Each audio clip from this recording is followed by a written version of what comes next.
नमस्कार दोस्तों। कोविड-19 की महामारी ने पूरा दुनिया को झंझोड़ के रख दिया है। भारत में 22 मार्च के बाद लॉकडाउन तबक्का बार बार बढ़ रहा है। 14 मई के बाद और भी बढ़ सकता है।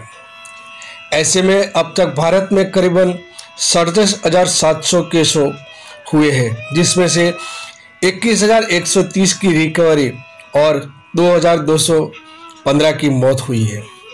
इस महामारी ने अब तक पूरे देश को विवश करके रख दिया है।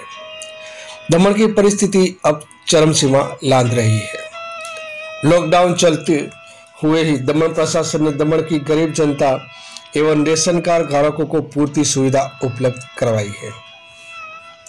पर प्रांतियों के लिए 2 समय का खाना मुहैया करवाना और चौल मालिकों के पास रूम भाड़ा माफ करवाना, यह काम भी प्रशासन ने बेखूबी से निभाया है। परंतु अब परिस्थिति विकट बनती जा रही है।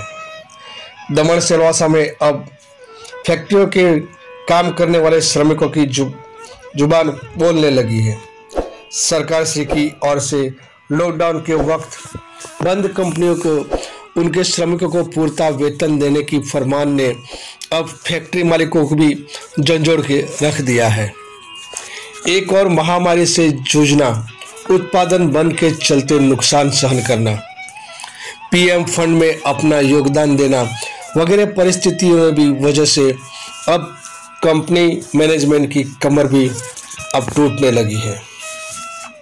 उसमें अपने वर्करों को वेतन नहीं दे पाने पर अब कंपनी श्रमिकों को रोड पे उतरने लगे हैं। प्रशासनिक अधिकारियों को भी अब दुविधा पड़ रही है। कंपनी खुद घाटे में चल रही है। ऐसे में उन श्रमिकों को पूर्ता वेतन पर्याप्त करना कंपनियों के लिए अब जानलेवा साबित हो रहा है। अब तो अंदर से यह भी धुआं उठने लगा है कि सरकार ने कहीं गलत निर्णय तो नहीं ले लिया है ना।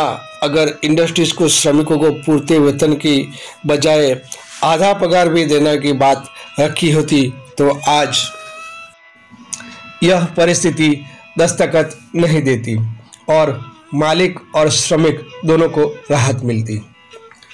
अब परिस्थिति और भी घनी होती जा रही है।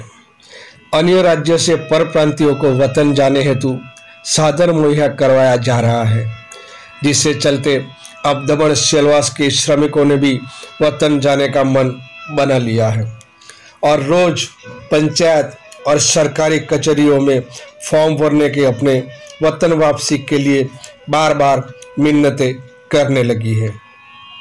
अब परिस्थिति विकट बनती जा रही है। एक और श्रमिक के पास कहीं न कहीं चौल भाड़ा वसूला जा रहा है।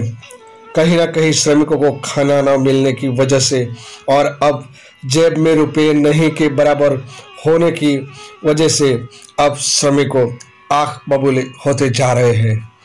उनके ऊपर तंत्र अगर आंख लाल करेगी तो बात और भी बिगड़ सकती है। तंत्र के लिए अब बड़ी मुसीबत खड़ी हो रही है।